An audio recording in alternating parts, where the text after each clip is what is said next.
ఈ గుడి కేవలం సంవత్సరంలో 3 రోజులు మాత్రమే ఓపెన్ అవుతుంది, అది కూడా ఈ నెలలో వచ్చే చైత్ర పౌర్ణమికి.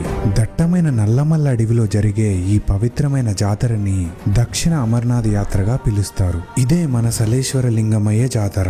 ఇక్కడుండే చెంచులు ఈ శివయ్యని లింగమయ్య అని ప్రేమగా పిలుచుకుంటారు. అలాగే వచ్చే భక్తులు కూడా వస్తున్నాం లింగమయ్య అంటూ యాత్రని మొదలు పెడతారు. ఇక్కడ శివయ్య ఈ లోతైన లోయలో స్వయంభుగా వెలిశాడు. సలేశ్వర లింగమయ్యని చేరుకోవడానికి ఒక భక్తి ఉంటే సరిపోదు, ఎంతో పట్టుదల కూడా కావాలి. ఎందుకంటే ఇది పులులు తిరిగే అడవిలో చేసే ఒక కష్టమైన ప్రయాణం. ఈ గుడిని చేరుకోవడానికి ఫరహాబాద్ ఫారెస్ట్ గేట్ నుంచి 16 కిలోమీటర్లు మన వెహికల్స్ లో ట్రావెల్ చేయాలి. అక్కడ నుంచి 3 కిలోమీటర్లు ఈ లోతైన లోయలోకి దిగాలి. ఇక్కడికొచ్చే ఎంతో మంది భక్తులు ఈ మొత్తం యాత్రని కాలినడకతో పూర్తి చేస్తారు. ఈ లోయని చూసినప్పుడు మనకి ఒక నమ్మలేని అద్భుతంలా అనిపిస్తుంది. నిజంగా ఇదొక కైలాసం. ఇలాంటి అనుభూతి మనకి మరే వేరెక్కడా దొరకదు. అలాగే ఈ లోయలో ఎంతో అద్భుతమైన వాటర్ ఫాల్ కూడా ఉంది. ఇది 365 రోజులు 200 అడుగుల ఎత్తు నుంచి దూకుతూ ఆ శివయ్య పాదాలను తాకుతుంది. అండ్ స్పెషల్లీ ఈ చైత్ర పౌర్ణమికి ఈ వాటర్ ఒక అమృతంలా మారుతుందని భక్తులు నమ్ముతారు.